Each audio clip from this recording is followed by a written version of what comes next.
Right. అయితే UPSC కోసం try చేస్తుంటారు. ఒకవేళ రాలేదు, దానికి మీరు ఇంకా దాని తర్వాత ఇంకా ఏమన్నా చెయ్యాలి అనుకున్న వాళ్ళకి గూడా గైడెన్స్ ఇస్తారా? మేడం నేను స్టార్టింగ్‌లో చెప్పినట్టే హ్మ్. అర్థశాస్త్ర ఐఏఎస్ అకాడమీ పెట్టడానికి ప్రధాన కారణము ఈ పీసీఎం బ్యాచ్‌లు ఇవన్నీ అవుతాయి. హుహు. ఇవి కాకుండా ఇంకో 2 కారణాలున్నాయి. హ్మ్. దానిలో మీరు అడిగిన క్వెషన్‌కి ఆన్సర్ ఏంటంటే, alternative career opportunities for UPSC aspirants చూయించాలి. రైట్. ఇది నా 2 లక్ష్యం. అంటే హుహుహు.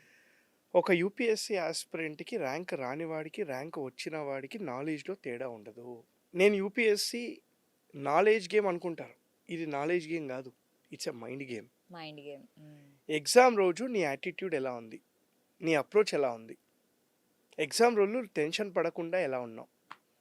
రివిజన్ ఎలా చేస్తున్నావు? నీ మీద నీకు నమ్మకం ఎంత వరకు ఉంది? అని హ్మ్. టెస్ట్ చేసేదే ఈ game madam. Okay. Okay. So, rank రాని వాడికి, వచ్చిన వాడికి నాలెడ్జ్‌లో తేడా లేదు. నాలెడ్జ్ సేమే. హుహు. సో, నాలెడ్జ్ సేమే. కానీ ర్యాంక్ రాదు. ర్యాంక్. పాపం దురదృష్టం. ఓకే. Bad okay. లక్. హ్మ్. మరి అలాంటి వాళ్ళకి ఆపర్చునిటీస్, హ్మ్. ఆల్టర్‌నేటివ్ కెరీర్ ఆపర్చునిటీస్ చాలా ఉన్నాయి. హుహుహు. చాలా ఉన్నాయి. ఓకే. మనకి పొలిటికల్ కన్సల్టింగ్ గాని, లేదా ఎన్‌జీఓ సెక్టర్‌లో గాని, లేదా గవర్నమెంట్ రిలేషన్ ఆఫీసర్స్ అంటారు. లేదా థింక్ ట్యాంక్స్, లేదా టీచ్ ఫర్ ఇండియా లాంటి ఫెలోషిప్స్ గాని, అశోక ఫెలోషిప్ గాని, గాంధీ ఫెలోషిప్ గాని, ఇవన్నీ గైడ్ చేస్తూ ఉంటాను మేడం నేను. హుహుహు. కానీ దీనికి కొద్దిగా అకాడమిక్ బ్యాకప్ ఉండాలి. రైట్. ఆ అకాడమిక్ బ్యాకప్ ఉండడానికే అర్థశాస్త్ర ఐఏఎస్ అకాడమీ ఏం చేయబోతుందంటే హుహు. జూన్, జూలైలో ఒక 5 డే బూత్ క్యాంప్ కండక్ట్ చేస్తున్నాం.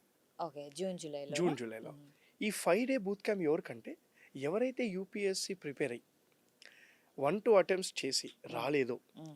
వాళ్ళకి ఆల్టర్‌నేటివ్ కెరీర్ ఆపర్చునిటీస్ కోసము ఓకే. ఆ 5 డేస్‌ను మేము పిలిచి ఎవ్రీడే 3-4 సెషన్స్ పెట్టి ఎక్స్‌పర్ట్స్‌ని పిలిచి ఆ ఫీల్డ్‌లో ఉన్న ఎక్స్‌పర్ట్సే. ఫర్ ఎగ్జాంపుల్ మనము పొలిటికల్ కన్సల్టింగ్ తీసుకుందాం. హుహు. ఆ పొలిటికల్ కన్సల్టింగ్ రిలేటెడ్‌గా ఉన్న సోషల్ పోస్ట్ గాని, ఐపాక్ గాని, ఇలాంటి ఒక విధాత కన్సల్టింగ్ గాని, ఇలాంటివి ఏవైతే ఉంటాయో వాళ్ళని మాత్రమే పిలిచి హ్మ్. ఫిఫ్త్ డే రిక్రూట్‌మెంట్ చేయించాలి అనేదే మా ఆశ. ఓకే. అంటే ఫస్ట్ 5 డేసు పొలిటికల్ కన్సల్టింగ్ గురించి కొన్ని లెక్చర్స్ పెడతాం. అంటే హుహు. పొలిటికల్ డ్రాఫ్టింగ్ అంటే ఏంటి? కాన్స్టిట్యుయెన్సీ మేనేజ్మెంట్ అంటే ఏంటి? మీడియా మేనేజ్మెంట్ అంటే ఏంటి?